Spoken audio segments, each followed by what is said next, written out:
तो आज देश में पत्रकारिता संकट के दौर से गुजर रही है। सच की आवाज को बुलंद करने वालों पत्रकारों पर आए दिन हमले तेज होते जा रहे हैं। हमले में अब तक हमने अनेकों सीनियर वरिष्ठ पत्रकारों को खोया है। अगर आपकी याददाश्त कमजोर नहीं है तो कश्मीर में सुजात बुखारी की गोली मारकर हत्या कर दी गई थी। दक्षिणपंथी आलोचक गौरी लंकेश को गोलियों से भून दिया गया था। इससे बड़े नाम थे। छोटों की हत्या और जेल यात्रा की कोई बात नहीं करता और ना कोई उनके बारे में सोचता है। देश में लोकतंत्र के चौथे स्तंभ के प्रति बढ़ती क्रूरता का अंदाजा तो इस बात से लगाया जा सकता है कि देश भर में हर माह वर्ष दर्जनों पत्रकारों को आपके लिए, इस समाज के लिए अपनी जान गंवानी पड़ती है, जेल जाना पड़ता है, हमला झेलना पड़ता है। पर आपको भूलना भी नहीं चाहिए, संदेह मीडिया सूचना स्रोत के रूप में खबरें पहुंचाने का काम करता है तो वहीं हमारा मनोरंजन भी कराता है। मीडिया जहां संचार का साधन है तो वहीं परिवर्तन का वाहक भी है। इसी वजह से एडमिन वर्ग द्वारा मीडिया को लोकतंत्र का चौथा स्तंभ कहा गया था। भारत में मीडिया को संविधान द्वारा अभिव्यक्ति की स्वतंत्रता से जोड़कर देखा जाता है, यानी कि प्रेस की आजादी मौलिक अधिकार के अंतर्गत आती है। पत्रकार देवेंद्र राज सुधार कहते हैं कि वर्तमान परिप्रेक्ष्य में निरंतर हो रही पत्रकारों की हत्या, मीडिया चैनलों के प्रसारण पर लगाई जा रही बंदियों और कलमकारों के मुंह पर आए दिन स्याही पोतने जैसी घटनाओं ने प्रेस की आजादी को संकट में घेर लिया है। आज ऐसा कोई सच्चा पत्रकार नहीं होगा जिसे रोज बरोज मारने व डराने की धमकी नहीं मिलती होगी। पत्रकारों की सुरक्षा के मामले में विश्व स्तरीय आंकड़े को पर अगर गौर करेंगे तो हमारे देश का आंकड़ा सबसे खराब माना जाता है। रिपोर्ट विदाउट बॉर्डर्स की माने तो दुनिया भर के पत्रकारों और स्वतंत्र मीडिया पर दबाव बढ़ रहा है। प्रेस की आजादी पर अंतरराष्ट्रीय सूचियां जारी होती हैं, उसमें भारत 140 से 150 के आसपास ही स्थान पर पाया जाएगा। पत्रकारों की सुरक्षा पर निगरानी रखने वाली प्रतिष्ठित अंतरराष्ट्रीय संस्था committee to protect journalist CPJ की माने तो भारत में भ्रष्टाचार के खिलाफ आवाज उठाने वाले पत्रकारों की जान को खतरा है। 2015 में जारी इस संस्था की एक रिपोर्ट में कहा गया था कि भारत में रिपोर्टरों को काम करने के दौरान पूरी सुरक्षा अभी नहीं मिल पा रही है। इस कारण उन्हें अपनी जान से हाथ धोना पड़ रहा है। प्रेस काउंसिल ऑफ इंडिया के एक अध्ययन में भी यह बात प्रकाश में आई थी कि पत्रकारों की हत्याओं के पीछे जो बचकर निकल जाते हैं, जो अपराधी होते हैं। आश्चर्य तो इस बात पर है कि इन रिपोर्ट्स के आने के लगभग कई सालों बाद भी पत्रकारों की सुरक्षा की दिशा में अब तक कोई भी कारगर कदम नहीं उठाया गया। दरअसल भारत के संदर्भ में पत्रकारिता कोई एक आध दिन की बात नहीं है, बल्कि इसका एक दीर्घकालिक इतिहास रहा है, जहां यूरोप में प्रेस के आविष्कार की पुनर्जागरण एवं नवजागरण के लिए एक सशक्त हथियार के रूप में प्रयुक्त किया जाता है। उसी तरह भारत की प्रेस ने आजादी की लड़ाई में अपनी महत्वपूर्ण भूमिका का निर्वहन कर गुलामी के दिन दूर करने का भरसक प्रयत्न किया था। लेकिन प्रेस की आजादी को लेकर आज कई सवाल उठ रहे हैं। पत्रकार और पत्रकारिता के बारे में आज आमजन की राय क्या है? क्या भारत में पत्रकारिता एक नया मोड़ ले रही है? क्या सरकार प्रेस की आजादी पर पहरा लगाने का प्रयास कर रही है? क्या बेखौफ होकर सच की आवाज को उठाना लोकतंत्र में आप बैल मुझे मार जैसा, अर्थात खुद की मौत को सामने से आमंत्रित करने जैसा लग रहा है? ये कुछ ऐसे सवाल हैं जो आज हर किसी के जेहन में उठ रहे हैं।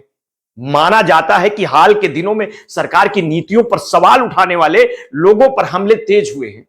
इसके सबसे ज्यादा शिकार ईमानदार पत्रकार व सच्चे समाजसेवी रहे हैं। उन्मादी भीड़ द्वारा किए गए हमले में कई बार सरकार की भी शह होती है। यूं तो सत्ता और मीडिया में 36 का आंकड़ा रहा है, लेकिन कई बार शक्तिशाली सत्ताएं मीडिया के दमन से भी परहेज नहीं करती हैं। दूसरी बात यह है कि कई बार मीडिया भी अपने मूल चरित्र से इतर कुछ लाभ के लिए सत्ता और बाजार के हाथों में कठपुतली बन जाती है। इन सबके बावजूद एक तबका ऐसा है जो आज भी स्वतंत्र अखबार के बिना सरकार की मान्यता को खारिज करता है और मीडिया की आजादी के लिए प्रतिबद्ध है। सवाल उठता है कि क्या मीडिया पर युक्त प्रतिबंध मतलब लोगों के मौलिक अधिकार का हनन है? क्या यह आइडिया ऑफ फ्रीडम की मान्यता के खिलाफ है? क्या दूसरा संकट कॉल है? इस तरह मूल सवाल यही है कि वर्तमान में मीडिया का चाल चरित्र और आचरण क्या और क्यों है, तथा उस पर सरकार के नियंत्रण की कोशिश कितनी उचित है। यही मिशन से प्रोफेशन की ओर बढ़ते मीडिया के संकल्पना बाजारवाद की ओर इंगित करती है। इस बात को दरकिनार नहीं किया जा सकता कि आधुनिक समय में मीडिया पर प्रलोभन और धन कमाने की चाहत सवार है। खबरों व डिबेट्स के नाम पर फेक न्यूज का चलन है। इस बात का पुख्ता करता है कि आज के मीडिया के संदर्भ में यह विचारणीय है कि आंदोलनों में किसानों का हाल जानने के लिए 50 पत्रकार भी नहीं जाते, विपक्षी दलों के कार्यक्रम को कवर नहीं करते और वहीं सरकारी कार्यक्रमों में गिफ्ट प्राप्त करने के लिए 500 की लिस्ट शामिल हो जाती है। हर प्रदेशों में सरकारी मान्यता प्राप्त की सूची में हजारों पत्रकार की संख्या है। वर्तमान में डिजिटल युग के क्रांति के कारण हर तीसरा आदमी पत्रकार है, जो हर हाथ में माइक और गले में पट्टी डालकर चौकी चौराहे पर देखा जा सकता है, जिसके कारण भी पत्रकारों की भीड़ उमड़ी है। इनका उद्देश्य पत्रकारिता नहीं बल्कि यूट्यूब से आने वाली कमाई है, जबकि मीडिया में आम आदमी की समस्याओं से इतर होकर अनुपयोगी रियलिटी शो जैसे संचालित होने लग गए हैं। वस्तुतः पत्रकारिता की जनहितकारी भावनाओं को आहत किया जा रहा है। यह भी एक ध्यान देने वाली बात है। मीडिया की स्वतंत्रता का मतलब किसी भी परिस्थिति में स्वच्छंदता नहीं है। खबरों के माध्यम से कुछ भी परोसकर देश की जनता का ध्यान गलत दिशा में ले जाना स्वीकार नहीं किया जा सकता। मीडिया की अति सक्रियता लोकतंत्र के लिए घातक सिद्ध हो रही है। निष्पक्ष पत्रकार पार्टी के एजेंट कहे जाने लगे हैं। एक बड़ा पत्रकार तबका सत्ता की गोद में खेल रहा है।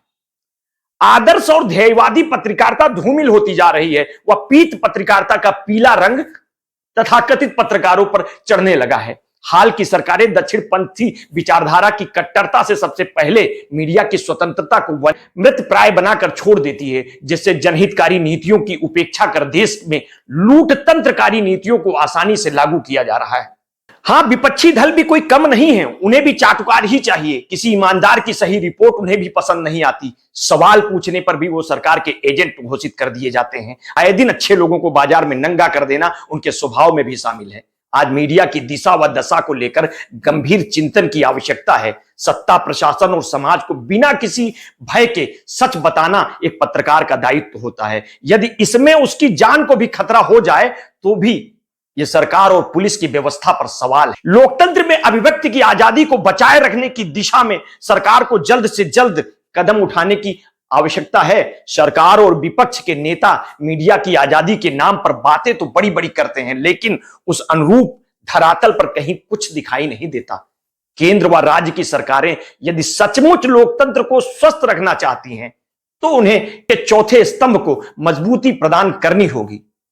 भ्रष्टाचार में लिप्त अधिकारियों और माफियाओं, नेताओं और आपराधिक तत्वों को उजागर करने वाले पत्रकारों के लिए सुरक्षा आवश्यक है।